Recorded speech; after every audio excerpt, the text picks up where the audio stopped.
News அவர் தமிழ் நேயர்களுக்கு வணக்கம். கூட்டத்தோடு கூட்டத்தாக நிற்கக்கூடிய கிரவுட் சீன்ல கூட நான் நிராகரிக்கப்பட்டிருக்கிறேன்.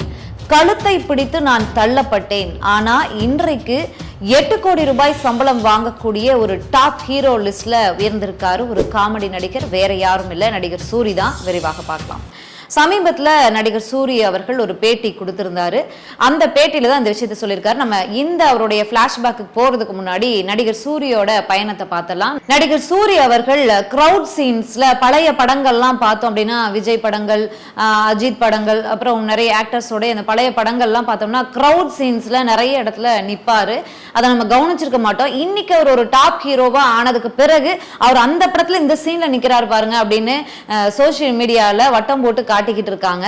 சரி, இந்த விஷயத்தை பத்தி நம்ம ஏன் அப்படி பேசுறோம்னா, சூரி அவர்கள் மதுரையை சேர்ந்தவர். அவர் சென்னையில நீண்ட நெடிய கால போராட்டத்திற்கு பிறகு தமிழ் சினிமா வரலாற்றுல ஒரு தவிர்க்க முடியாத இடத்தை இன்னைக்கு பிடிச்சிருக்காரு. காமெடி ஆக்டரா இருந்த சூரி இன்னைக்கு ஒரு டாப் ஹீரோ லிஸ்ட்ல வந்திருக்காரு. அதற்கு காரணம் வெற்றிமாறன் தான். அதற்கு முன்பான அவருடைய படங்கள் சூரி என்னைக்கு தமிழ் மக்களால பார்க்கப்பட்டாரு, ஒரு நல்ல பாராட்டுக்குரிய ஒரு ரோல் அவருக்கு என்னைக்கு கிடைச்சது அப்படின்னா, வெண்ணிலா கபடி குழு அப்படிங்கிற படத்துல தான் பரோட்டா சூரின்னு அவருக்கு பேர் வந்துச்சு. பரோட்டா சாப்பிட்ற ஒரு சீன் வரும். அந்த சீன்ல தான் இந்த சூரி ரொம்ப லீனா இருப்பாரு. அது ஒரு ஃபேட் மேன் ஒருத்தரும் அந்த கபடி குழுல இருப்பாரு. ஒரு ஹோட்டல்ல பரோட்டா சாப்பிட்றது இத்தனை பரோட்டா சாப்பிட்டா நீங்க பே பண்ண வேணாம், ஃப்ரீ, உங்களுக்கு 100 rupees தருவோம், ஆனா நீங்க அந்த போட்டியில தோத்துட்டீங்கன்னா நீங்க பே பண்ணணும் அப்படிங்கிற மாதிரியான ஒரு போட்டி இருந்துச்சு. அதுல இந்த ஃபேட்மேனை பார்த்து தான் அந்த ஹோட்டல் நடத்தக்கூடிய நபர்கள் பயப்படுவாங்க. ஆனா சூரி அசால்ட்டா சாப்பிட்டு அந்த ஹோட்டல் நடத்தக்கூடிய நபர் கணக்கை கோடு போட்டே போவார் ஸ்லேட்ல. அப்புறம் கணக்கு ஐயோ சாப்பிட்றது இவ்வளோ சாப்பிட்றானேன்னு ஷாக் ஆகிட்டு அந்த கோட்டை அழிச்சிட்டே வருவார் ஒரு முறையும். இதை பார்க்காத சூரி நீங்க இல்ல இவ்வளவுதான் சாப்பிட்டுருக்கீங்க அப்படின்னு சொல்லும்போது, அதெல்லாம் ஏத்துக்க முடியாது, நீ பொய் சொல்ற, மறுபடியும் ஆரம்பிக்கலாம் அப்படின்னு சொல்லும்போது ரொம்ப ஷாக் ஆயிடுவாரு. இந்த காமெடி மக்கள்கிட்ட ரொம்பவே நல்லா ரீச் ஆச்சு. இதன் மூலியமா தான் சூரிக்கு ஒரு முகம் கிடைச்சது, ஒரு நல்ல ஃபியூச்சர் கிடைச்சது. அதுக்கு அடுத்ததாக வருத்தப்படாத வாலிபர் சங்கம் அப்படி இப்படின்னு இந்த இளம் தலைமுறை நடிகர் ஹீரோக்களோட நிறைய படங்கள்ல அவர் நடிச்சிருந்தாரு. தொடர்ந்து நடிக்கக்கூடிய ஒரு காமெடி ஆக்டரா அவர் நல்ல வரவேற்பை பெற்று பிஸியா நடிச்சிட்டு இருந்தாரு. ஆனா அவருடைய வாழ்க்கையில ஒரு திருப்பு முனை அமைஞ்சது. அதாவது இந்த விடுதலை படத்திற்கு முன்பாகவே சிவகார்த்திகேயன் நடிகர் சூரிய ஒரு ஹீரோவா ஒரு படத்துல நடிக்கிறதுக்கு அணுகி இருக்காரு. ஆனா அவர் யோசிச்சுட்டு இல்ல மாப்பிள்ள அப்புறம் நடிக்கலான்ற மாதிரி அவர் சொல்லியிருக்காரு. பயந்துட்டாரு, பின்வாங்கிட்டாரு. அதற்கு காரணம் இன்னொரு காமெடி ஆக்டரா கூட இருந்திருக்கலாம், அதையும் நம்ம பின்னாடி பேசலாம்.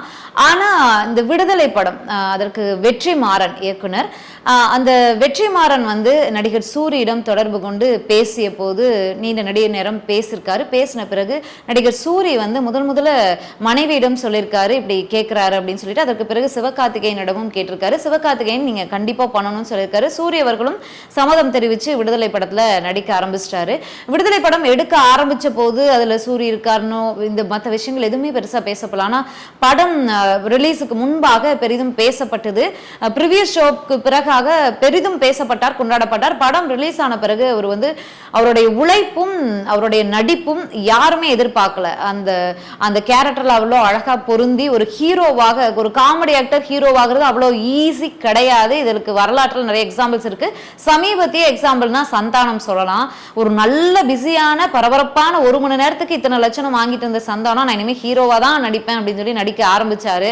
ஆனா அவருக்கு எந்த படமே கை கொடுக்கல ஹீரோவா. தொடர்ந்து அவர் சொந்த பணத்தை போட்டு கடன் வாங்கியெல்லாம் படம் எடுத்துக்கிட்டே தான் இருக்காரு. திரும்ப காமெடிக்கு போகாம ஒரு வைராக்கியத்தோட எடுத்துட்டு இருக்காரு. ஒருவேளை அவருக்கும் காலம் சக்சஸ் கொடுக்கலாம். அதை பார்த்து பயந்தாரா என்னன்னு தெரியல. முதல்ல யோசிச்ச சூரி விடுதலைக்கு ஓகே சொல்லி நடிச்சாரு. பிறகு அவருக்கு மிக பெரும் இடம் கிடைச்சிருக்கு தமிழ் சினிமா இண்டஸ்ட்ரியில. அதற்காக அவர் ஒர்க் அவுட் பண்ணதும் அந்த 6 பேக் வச்சதும் இது எல்லாமே மிக பெரும் பாராட்டுக்கு உட்பட்டது. விடுதலை பார்ட் 2லயும் நடிச்சிட்டு இருக்காரு. அதற்கு பிறகு கொட்டுக்காளி, கருடன் அப்படின்னு பல்வேறு புதிய படங்கள்லயும் அவர் கமிட் ஆயிருக்காரு. அவரே ஒரு பேட்டியில சொல்லியிருந்தாரு, நான் ஒரு வெளிநாட்டுல ஒரு அந்த விருது வழங்கக்கூடிய விழாக்கு போயிருந்தேன். அங்க அவ்வளோ கொண்டாடுறாங்க, நான் நடிச்ச படத்தை திரையிட்டு என்னை வந்து அவ்வளோ கொண்டாடுறாங்க, எனக்கு இது வந்து ரொம்ப புதுசா இருந்துச்சு அப்படின்னு சொல்லியிருந்தாரு. இந்த கொட்டுக்காளி படம் வந்து 2 சர்வதேச விழாக்கள்ல திரையிடப்பட்டிருக்கிறது. இதுவே தமிழ் சினிமா இண்டஸ்ட்ரிக்கு கிடைத்த மிக பெரும் பாராட்டாக பார்க்கப்படுகிறது. ருமேனியாவின் டிரான்சில்வேனியா சர்வதேச திரைப்பட விழாவிலையும் இந்த படம் திரையிடப்பட்டது. அதற்கு முன்பாக 74வது பெர்லின் சர்வதேச திரைப்பட விழாவிலையும் இந்த திரைப்படம் திரையிடப்பட்டது. அங்கு வந்து சூரிய வந்து மக்கள் வந்து வெளிநாட்டு மக்கள் வந்து ரொம்பவே கொண்டாடி இருக்காங்க. இதுல ரொம்பவே சந்தோஷம் அடைஞ்ச சூரி வந்து இங்க நடந்த பேட்டிகள்ல வந்து அந்த விஷயத்தையெல்லாம் எல்லார்கிட்டயுமே ஷேர் பண்ணியிருந்தாரு. சரி, இப்போ வந்து இந்த சூரி வருத்தப்பட்ட விஷயம் என்ன அப்படின்னா, சமீபத்தில் ஒரு பேட்டியில் அவர் சொல்லியிருந்தாரு, நான் வந்து அன்னைக்கு வந்து ஏவிஎம் ஸ்டுடியோ வாசல்ல அந்த க்ரௌட் சீன்ஸ்ல நடிக்கிறதுக்கு மக்கள் வந்து நிறைய பேர் வந்து கூட்டமாக வெளியில வந்து காத்து நின்றுகிட்டு இருப்பாங்க. அந்த வேன் போகும்போது க்ரௌட் சீன்ஸ்ல நடிக்கிறதுக்கு கொஞ்சம் பேரை ஏத்திட்டு போவாங்க. ஆனா அந்த க்ரௌட் சீன்ஸ்ல நடிக்கிறதுக்கு கூட இதுக்கு முன்னாடி நீ எத்தனை படம் நடிச்சிருக்க அப்படின்னு கேட்பாங்க. எனக்கு வந்து தெரியாம நான் இப்பதான் நான் வந்திருக்கேன், நான் இது வரைக்கும் நடிச்சது இல்லைன்னு சொல்லிட்டேன். என்னை வந்து ரிஜெக்ட் பண்ணிட்டாங்க, வேணாம் போ வேணாம்னு சொல்லிட்டாங்க. அதுக்கப்புறமா நான் ரொம்ப வருத்தப்பட ரொம்ப கெஞ்சினேன், அண்ணா கொடுங்கண்ணா அப்படின்னு சொல்லி ரொம்ப கெஞ்சினேன். அங்க இருந்த ஒரு கிரௌட் ஆர்டிஸ்டா இருந்த ஒரு சுமதின்ற ஒரு அக்கா தான் அந்த உதவி இயக்குனர்கிட்ட பேசி, அந்த பையன் ரொம்ப பாவம், 2-3 படத்துல என் கூட நடிச்சிருக்கான், அவனுக்கு வாய்ப்பு கொடுங்கன்னு சொல்லி பேசி எனக்கு வந்து சம்மதம் வாங்கி கொடுத்தாங்க. நான் ஓடி போய் துணிக்கடையில போய் 2-3 ட்ரெஸ் எடுத்துட்டு வந்து நான் அந்த படத்துல நடிச்சேன். நான் அந்த படம் முதல் படம் வந்து மறுமலர்ச்சி. அந்த படத்துல வில்லன் கேரக்டர்ல மன்சூர் அலிகான் வந்து நடிச்சிருந்தாரு. நிறைய படத்துல வில்லன் ரோல் அவரை பார்த்து நான் ரொம்பவே ஐயோ இந்தாளா அப்படின்னு இருந்தேன். ஆனா வந்து அவர் வந்து கிரௌட் சீன்ல நான் நின்றுட்டு இருக்கும்போது என் மேல தோள்படையில கை போட்டு நின்றுட்டு இருந்தாரு. அப்புறம் சாப்பிட்டியா அப்படின்லாம் கேட்டாரு. அப்பதான் புரிஞ்சது, எவ்வளவு நல்ல மனுஷனா இருக்காரு அவர் அப்படின்னு நினைச்சேன் நானு. ஆனா அந்த படத்துல எனக்கு ஒரு நல்ல சான்ஸ் கிடைச்சது. ஃபர்ஸ்ட் நடிச்சாலும் மன்சூர் அலிகான் வந்து எனக்கு கழுத்தை பிடிச்சி தள்ளுற மாதிரி ஒரு சீன்ல வந்து நான் நடிச்சிருந்தேன். எனக்கு அந்த சீன் வந்து நான் நடிச்சிருந்தேன், எனக்கு ரொம்ப சந்தோஷமா இருந்துச்சு, எனக்கு பறக்கிற மாதிரி இருந்துச்சு, என்னால அதை நம்பவே முடியாம இருந்துச்சு அப்படின்லாம் சொல்லியிருந்தாரு. அப்படி சொல்லியிருந்த அந்த நடிகர் சூரி தான் இன்னைக்கு காமெடி நடிகர் அப்படிங்கிற விஷயத்துல இருந்து ஹீரோல வந்து இன்னைக்கு டாப் ஹீரோல இருக்காரு. கிட்டத்தட்ட 8 கோடி வந்து அவர் வந்து இந்த கருடன் படத்துக்கு சம்பளமா வாங்கியிருக்காரு. அது மட்டும் இல்லைங்க, இந்த கருடன் படம் வந்து நல்ல வரவேற்பை பெற்றிருக்கு. ஏற்கனவே வசூல்ல சக்கப்போடு போட்டுட்டு இருக்கு இந்த கருடன் படம்.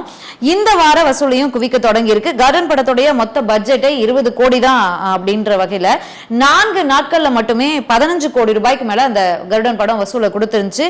இப்போ கிட்டத்தட்ட 35 கோடிக்கு மேல வசூல கருடன் படம் கொடுத்திருக்கு.